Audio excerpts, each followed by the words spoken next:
Well, Santa Claus may be coming to town in December, but credit card statements come in January. So joining us now is Francine Dick, who is a certified financial planner for more than 20 years, and here today with tips for managing expenses over the holidays. Welcome to What She Said, Francine. Well, thank you very much for having me. Now, Canadian consumer debt is at a record level. Credit cards are charging upwards of 20% interest. I think we need your help.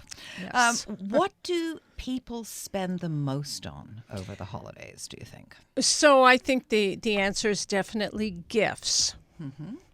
And that can be a big expense. So here's a few ideas to start with that people can think about when they are thinking of getting gifts. So the first one is something my son gave me probably over 20 years ago.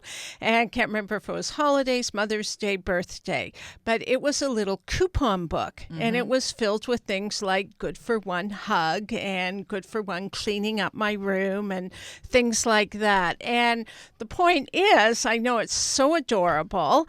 I have forgotten 95% of the things my children have bought me over the years, but I always remember that because it was so heartfelt. I think I'm laughing. I'm killing myself laughing because my children are 24 and 25 now.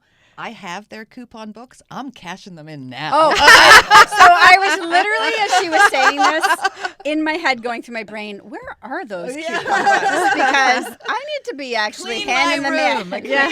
It's like, come over. Yeah.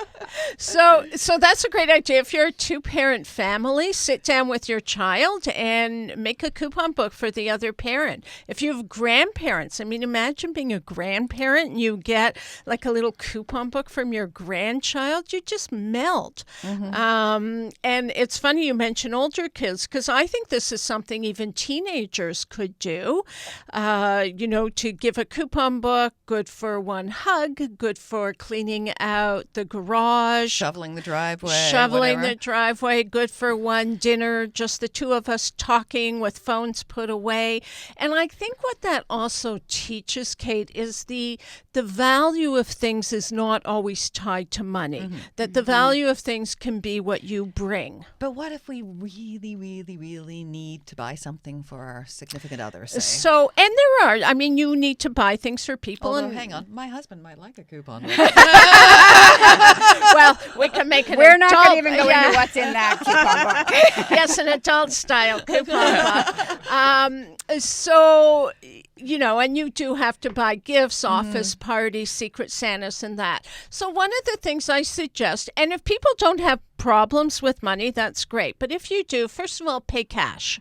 Either good old-fashioned money you get out of a bank machine, and that's a very good visual aid for some people because you actually see it disappearing from your wallet, or use your debit card. And that way, the money is spent and you don't have to worry about the credit card bill. Right. If you really like using your credit card to get points or whatever, that's fine. Use your credit card and then you can go home and pay it off with cash when you do that. And that's a good way to keep things under control.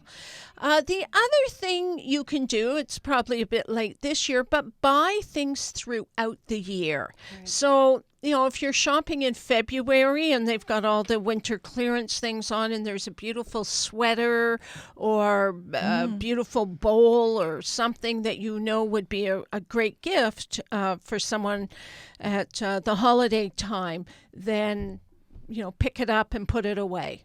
And certainly not that I've ever done this, but I've heard of people who actually start budgeting for Christmas in January and set aside money in a Christmas account so they don't get caught up and swept up in buying things that they don't have money for. And that's a great idea. Yeah. What about entertaining, though? Because that can be a big expense, and we all want to have our, families over. Yeah. So a great thing to keep expenses under control for entertaining and also to make it easier for yourself is just do potluck. I think a lot of people are doing that. And I mean, it's so stressful trying to make everything. Just ask people. I do a lot of entertaining entertaining. I have a lot of dinners. I enjoy having people over, and everybody knows as soon as I ask them, what can I bring? Right. So if you want to make the main course, that's great. And then people can bring desserts, side dishes. People love showing off what they can make too, so that's a great way. I think that's an excellent point, and I think that as a host, it's really good to think about that and actually write out what you want that menu to look like, because where I would get stuck, people would say, what can I bring? And I'd go, just whatever you want.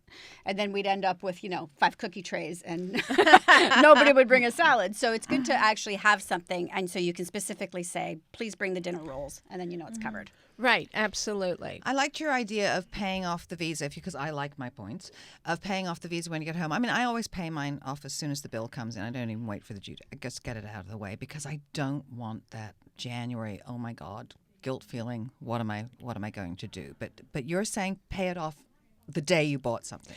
And this is if you have difficulties with spending. If you can pay it off, if you know that you've spent whatever $2,000-$3,000 and there's going to be a big bill in January and you have the money to pay that, hey, great, good for you, no problem. But if there's an issue with it, you go out and you spend $300, you go home, and that evening you transfer $300 from your account to your Visa or credit card bill. How can people get in touch with you if they want to get in touch with you? So they can check my website out. Please do, www.askfrancine.ca, and my contact information is there. Perfect. Yeah. Thank you, Francine Dick, for joining us today. Great stuff. Well, thank you so much for having me here, and I hope everyone has a very great holiday.